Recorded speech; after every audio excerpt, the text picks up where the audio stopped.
Hey friends and welcome. My name is Dr. Heather Carden, coming to you live from Ask Dr. Heather here in Overland Park, Kansas, also known as the Keto Doc.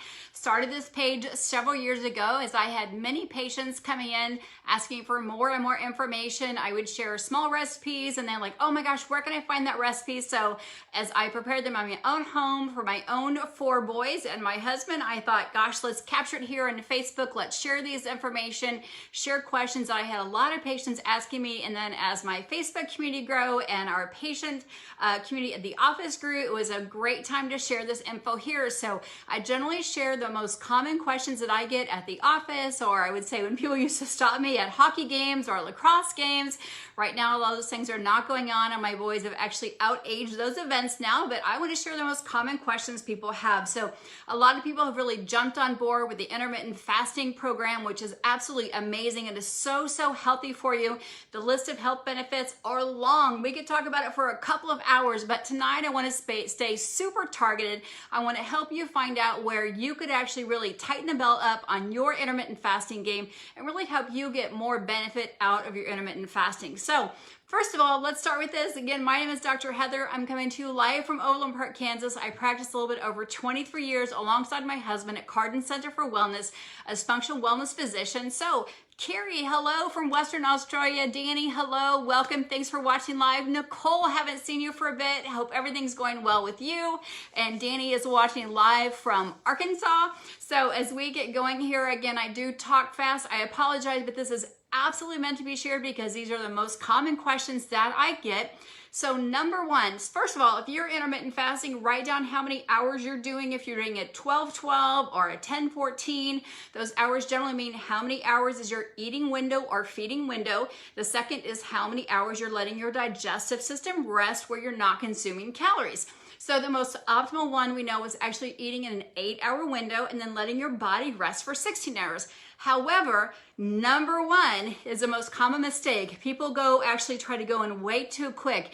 They're an average American or average person around the globe. They're eating 17 times a day. Yes, the average person eats 17 times a day. They eat in an 18-hour window, and they all of a sudden try to dive in too quickly because they're so excited to get results. They squeeze it down to an 8-hour window super quick, and within 10 days they give up. So the number one goal is, first of all, as you're starting intermittent fasting hours, for a couple of days, just write down when you truly start consuming calories. Not when you wake up and drink your water or drink your coffee, which is 0 calories, or your herbal tea, but when you start to consume food. So as you wake up and you start to put some type of calories in your mouth, write that time down. So if you know you're eating in a 14-hour plus window, what I suggest is that you'll chisel down your time on both ends of that. So maybe push back, and so if you wake up like at 7 o'clock in the morning and you're used to eating at 7:30 in the morning, don't try to push it to noon. That's way too difficult. Your hunger hormones are going to get the most of you, and the minute you start diving into food, you're going to eat the whole entire house out. So just push it maybe 90 minutes in the morning, and the same thing at night. If you're used to snacking till 10 or 10:30 at night, which you know is not healthy, try to push that back again 90 minutes in the evening. That way you've actually cut 3 hours off your feeding window. So number one, don't try to dive in and go too short of a time the first couple weeks. So maybe just start chiseling in again 90 minutes in the morning, 90 minutes in the evening. And then if that starts to feel okay, your hunger hormones are not getting the most of you, and you'll totally understand what I mean, and work towards getting towards 8 hours. So that is number one, because don't try to do it too quickly and do too short of a time. Number two, don't try to make that delay way too late. So some people will try to make this game like, oh my gosh, I'm going to hold off until like 1 o'clock. I'm going to hold off until like 2 o'clock in the afternoon. Well, if we know that 8 hours is the most beneficial time to eat in, and you know you should have your last meal 4 hours before bedtime because you want your autonomic nervous system to calm down as you eat. And when you eat, it takes 4 hours for the whole entire digestive process, the whole central nervous system to calm down. So if you're going to bed at 11, you want to have the last food or calories intake at 7 p.m. But if you're trying to hold off till 2 p.m., you're like, well, I have an 8-hour eating window. I can eat till 10 p.m. Well, what happens is if you try to go to bed at 11, your nervous system is not going to really shut off until like 2 a.m. And then you're going to try to wake up at 5 or 6 a.m.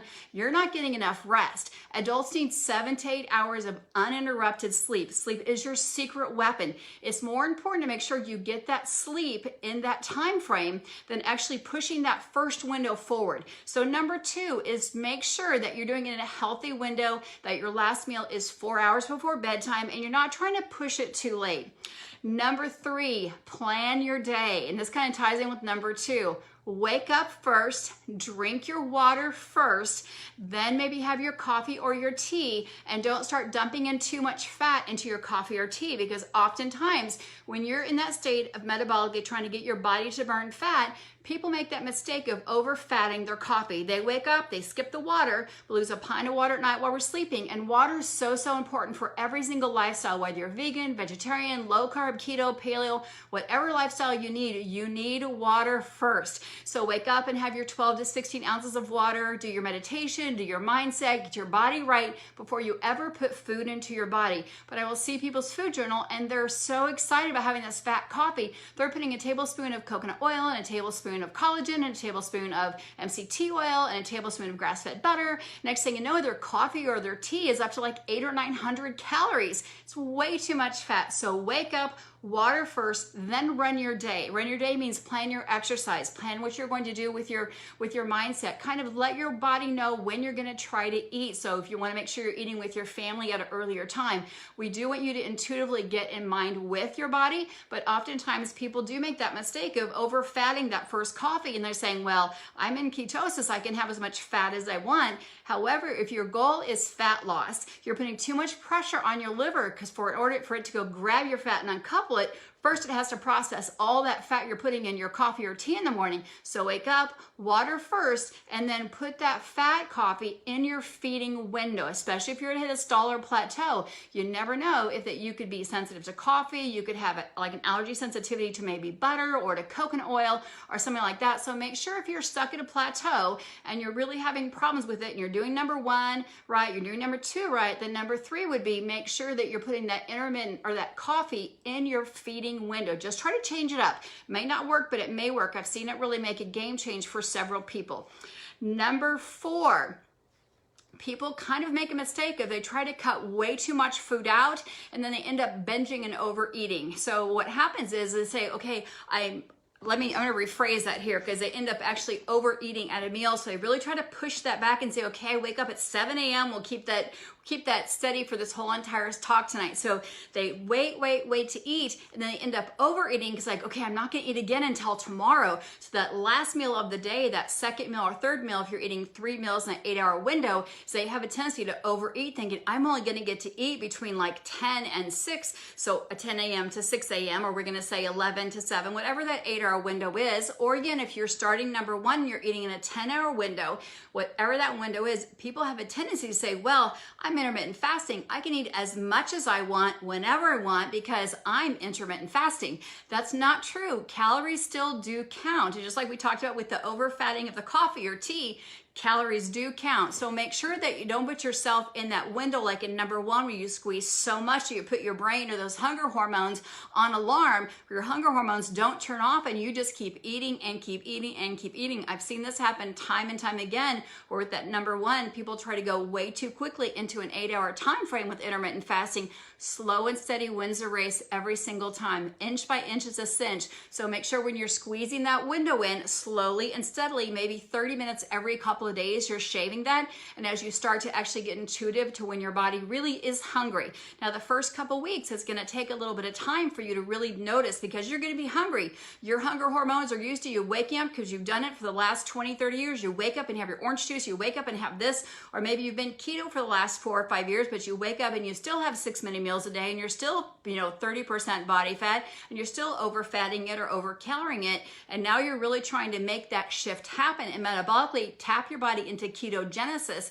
where it's actually tapping into your body and burning that fat. So just make sure that you're getting those hunger hormones to talk to themselves. And how you do that is don't put yourself in that starvation mode where you end up overeating and over snacking. Well, I can have a fat bomb. I can have this whole big piece of I can have the whole chicken. I can have 20 chicken wings. I can have all of this and all of that. Remember, on a ketogenic diet or a low carb diet, or even just a healthy zone diet, 40, 30, 30, we know that protein is not going to be 50% of your diet. It's going to be 15 to 20% on a keto low carb diet. It's going to be 30% on a zone diet, not going to be 50% because every time you eat protein, you're using insulin to break that down. And in order to get that fat to burn, you actually got to deplete all that glucose and glycogen. So make sure that you don't say, gosh, because I'm eating in an 8-hour window, I've got to eat like in a starvation mode, because that can happen as well. So make sure you're super conscious of that. So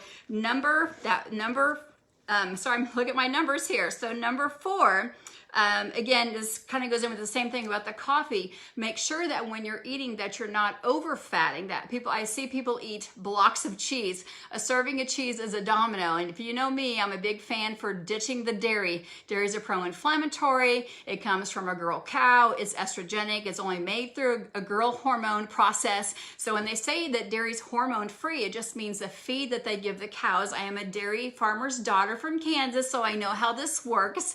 And probably many of you do too, but that just means they're not giving hormones in the feed. Even if they're like grass-fed, means they're simply eating the grass that the pastures are roaming in. They're not giving them extra feed as they're being milked at the stations that are actually induced with hormones, but it still comes from a girl cow. It still comes through the oxytocin pathway. It still is stealing through the pituitary. There's no boy cow out there making milk that you can actually get dairy from. So I'm a big component of ditching the dairy. The same thing with the bacon. Have it in moderation. Bacon is a side dish. It's a condiment. It's not a food group. I'm not anti-bacon. I'm just saying beware of the bacon.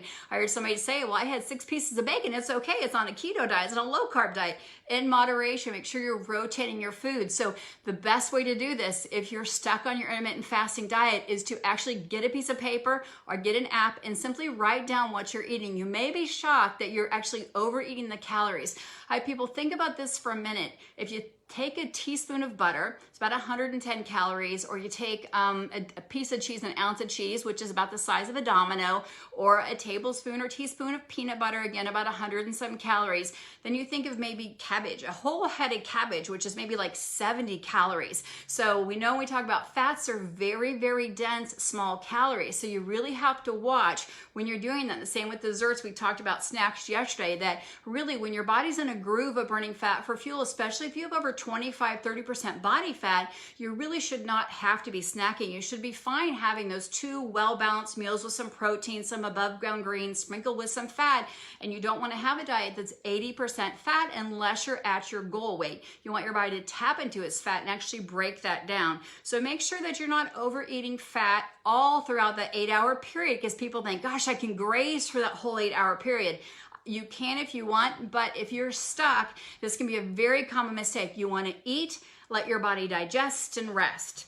Eat again, let your body rest and digest. Remember, it takes a good 4 hours from the time it enters your mouth. You've got all those hunger hormones going on. You got neuropeptides. You got a lot of stuff going on in your intestines for all that to digest. And then in the meantime, you're working, you're handling kids, you're taking care of your job, you're doing your day-to-day operations. All that stuff interferes with the pH of your body. You're talking, you're drinking other things after you eat food for a few hours after you eat food. So if you're eating, snacking, that 8 to 10 hour time frame, it can really disrupt how your body digests and absorbs all those nutrients. So I would suggest trying to do that with maybe 2 meals and 1 snack in between that 8-hour time frame. Or again, if you're starting from a 14 to 16-hour window and you're working on a 12-hour window, have 3 meals. Cut the snacks out, or if a snack is going to be a vegetable snack where you're getting those nutrients, because that's where those vitamins come from. Number 5 is probably the most important one. Don't give up after just a couple days. People give up all the time. Like, I tried intermittent fasting thing for like 5 days, and while it didn't do anything for me, I didn't notice anything. It wasn't different. I did it for 2 weeks and it was nothing. It didn't notice anything.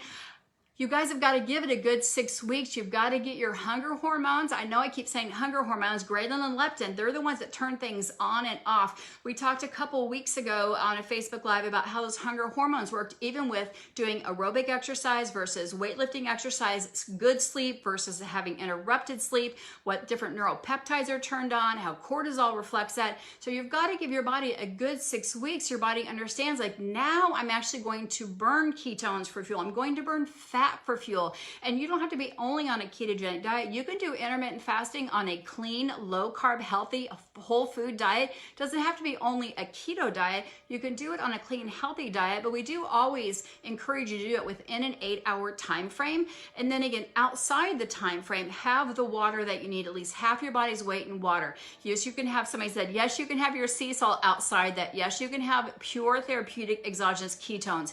There are some ketones on the market that do not put your body in that state of ketosis, which means your body's in that metabolic state burning fat for fuel. Remember, that's not ketogenesis. That's actually just giving your body pure exogenous ketones.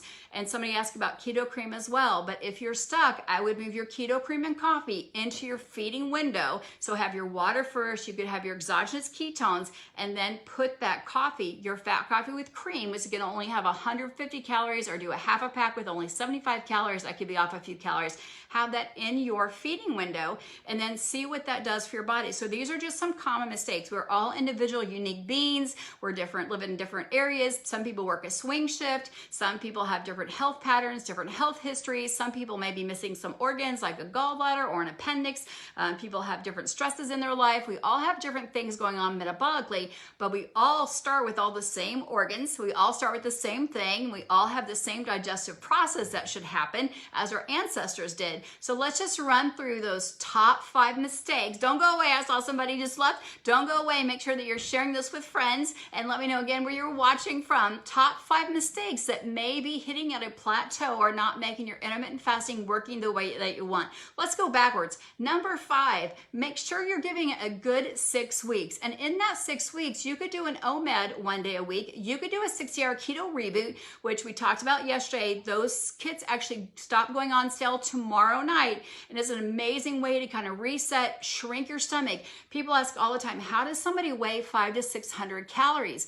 Well, because their hunger hormones are never turned off. Their stomachs get outstretched. Think of somebody who can eat a whole large pizza. How does that happen? Because the stomach can just get overstretched and overstretched and overstretched. The more you feed it, the bigger it can get. And so then the body just deposits more and more fat. That's how that's possible. So when you do intermittent fasting, when you do a reboot, you're resetting the ghrelin and leptin, the things that turn on and off those hunger hormones that tell your body that you need fuel or that I don't need fuel. So number 5, give your body self time. It's not a magic overnight shift that happens in 1 or 2 days. Give it 6 weeks. Don't give up. Give your body time and be patient. If your doctor gave you a pharmaceutical, he'd say, see me in 60 days. If you're making a lifestyle change, if you go to the gym and see a trainer, they're going to say, give me 6 weeks. Let's make things changes, because metabolically, that's how long it takes.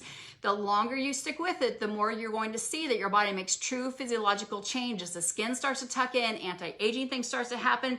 Number 4, don't overfat your fats. You want your body to tap into its own fat. So don't set your planner at like 80% fat if you're trying to do a keto, or if you're trying to do low carb. Make sure you're actually, if you're trying to lose 20% body fat, adjust your fat macros down 20 or 25%. So you're in a fat reduction phase. Your body taps into its fat, but don't replace it with protein. And make sure you're getting enough veggies in there, because veggies work like Brillo pads to help clean out all of that fat. People tend to overfat it and don't do enough of the above ground greens, which again work like Brillo pads, or healthy probiotics in those, or live food and live enzymes inside those greens. So make sure you're rotating all those greens in there and getting them to help pull that fat out of your body, so your body actually taps into its stored fat. It takes a lot more enzymes to break down things like cabbage and cauliflower and arugula and asparagus. All those things are very, very nutrient dense and healthy for your gut. Number 3, make sure in your intermittent fasting that you don't starve yourself out, or that you don't overeat and think this is your feeding frenzy. It's like a buffet for 8 hours. I've got to eat everything I possibly can because I can't eat again until tomorrow. I can't have my snack time like I usually do. I usually have popcorn and this and that. So again, don't starve yourself for 2 or 3 days thinking, okay, I've got to make this thing work. It's not about that. It's about going back to a healthy lifestyle. And then again, don't say, gosh, I'm eating now between 10 and 6, and now it's 6 p.m. tonight, and now I can't eat again until tomorrow, like at 10 or 11. Don't do that to yourself, because you're going to overeat. Your hunger hormones aren't ready yet. If that's happening to you, then you need to shift that 8-hour window a little bit wider for the first few days. Go out and get some exercise in. Listen to something therapeutically. You can actually turn those hunger hormones off by exercising for 15 minutes, maybe 10 minutes. Sometimes that'll actually shift that hunger hormone off. Number 3, run your day, plan your day, write it down. Make sure you know when you're going to exercise. Make sure when you wake up, you've got water by your bedside or water wherever it is you start your day. Then have your plain coffee or tea if that's what you choose to have. Again, remember, if it has calories, it's counted as food.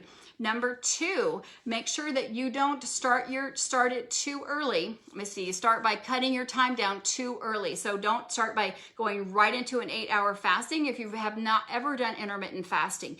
Or maybe you've been doing intermittent fasting for a long time at 8 hours, but you've been having maybe too many fat in between. Or go ahead and challenge yourself. If you've been doing 8 hours, the same 8 hours every single day, 10 to 6 for the last 6 months, then shift it. Let your body have a little bit of a shift in there. Maybe go 11 to 7 one day. Maybe do an OMED, which is a lunch one meal a day, and do a lunch 1 day a week or 2 days a month. It creates metabolic confusion in there. Make sure you're rotating those foods, and that, again, you're making that shift happen. So your hunger hormones are actually getting a little confused. It makes them tap into that stored fat. And number 1, make sure, again, that when you hit that button and say, today I'm starting intermittent fasting, that you make sure you know what you've been eating in window. You know what your feeding window has been. Like if I say I wake up at 6 and I have breakfast at 6:30 and I have a snack at 10:30, I am truly eating in a 14 to 15 hour window. You can't go to 8 hours. You're going to make yourself crazy, and your loved ones around you and your work partner is probably a little hangry, right? So that's when you want to shift it by 90 minutes, the first day, and then maybe 30 minutes every 3 or 4 days. Your body will let you know what you can do. You're going to be a little uncomfortable, but that's okay. That's when you actually make the most improvements, when you get a little bit uncomfortable. And this is a time, because people ask me all the time, when would you use exogenous ketones? This is when you can use exogenous ketones, when you're trying to make that shift happen and push that window in a little bit faster for the intermittent fasting window. There's a lot of amazing studies out there, and I can post them down below about having your brain in ketosis. And this won't happen the first few days you start intermittent fasting, or maybe you're not on a ketogenic diet. But if your brain's in ketosis, either through therapeutic ketones or through ketogenesis, when your liver's making the ketones, your brain gets into a deeper sleep quicker, and it's more beneficial to reset all those sleeping hormones like cortisol and the other things, DHEA and pregnenolone, all those other things that go on at night. So you're going to wake up much happier. If you don't wake up hangry, you don't wake up carbohydrate hungover, and you don't wake up dehydrated, you're going to have much more success the next day when you're trying to squeeze that window, and you don't wake up starving thinking, oh, I haven't eaten since yesterday at 6 o'clock and now I can't eat till like 10 or 11. What am I going to do? I'm so used to eating right when I get up. You're going to actually have a much better time and a much better reset. So I'm super excited for your journey. I'm super excited for your health, because the science is out there. It's coming from every major university. Being in this space for 20 some years, I almost want to pinch myself knowing that people are hashtagging ketosis, people are hashtagging keto. No one's throwing stones anymore about this. Everyone's excited. Everyone's celebrating it. It's all over the world. It's all over the globe. Speaking to people, we like here's people from Ireland, people from Canada, people from even from Arkansas and Tennessee. So there's people from all over the world here that are jumping on this healthy wagon. People truly want to feel better.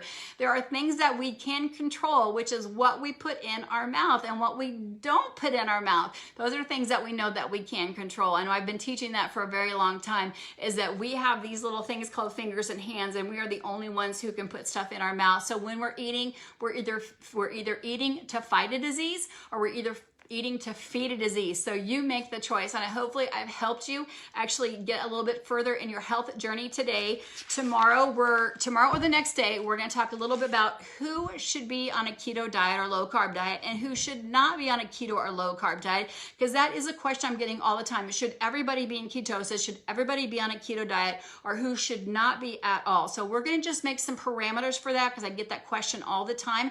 And don't forget, there's a lot of great videos, a lot of great recipes that are all gluten-free, that are all dairy-free, except for a couple ones on my blog, which is AskDrHeather.net. Also jump over to my Jump over to my Instagram, which is Ask Dr. Heather. Love to have you join me there. Also on my YouTube channel, which is Ask Dr. Heather. I've got some cooking videos there for some waffles and some crepes and some keto donuts, because you never know when you just might need a donut for, and again, we use a waffle like to put our pulled pork on, or put a piece of salmon on, or a salmon crepe, or over easy egg, or put some duck confit in it. I don't know. Waffle's good for everything. I don't make a lot of keto breads, but we do make keto waffles at our house because the almond flour is super high in a lot of B vitamins. We also put some psyllium husk in there, which is super great for your digestive system. Some people use some brewer's yeast in there. So people always add that in. But thanks again for joining me. Let me know where you're joining from, and please share away. I love it when you share, because sharing means that you're caring. So you guys have a beautiful night, and I look forward to seeing each and every one of you. I know we have a lot of people joining the reboot. It's October 18th. Tomorrow night is the last night that you can grab the kit. It's actually holding on my camera today. So the kits look like this. There's everything that you need in there. The instructions are there. The coaches are there. We have over 100,000 people in 28 different countries that are actually joining us for our monthly keto reboot. It's a 60-hour process that we actually guide you through. The nutrients are in there, the amino acids, the vitamins, the minerals, the electrolytes, everything that you need to protect your body, so you have a very safe journey through your 60 hours of keto reboot. And you don't have to do 60 hours. You can do 18 hours to start with, just like we talked about number one. Start where you are. Start where you are comfortable, but get a little bit uncomfortable. Just like when you're detoxing from sugar, make it a little bit uncomfortable. Reduce it a little bit each and every day so you're successful. We know it takes 28 days to make a habit and 28 days to break a habit. So be kind to yourself and make yourself know that it's not about being perfect every day. It's about being a little bit better today than you were yesterday. You guys have a great day, and I'll be seeing you soon. I can't wait to see what questions you have next time. Have a great day.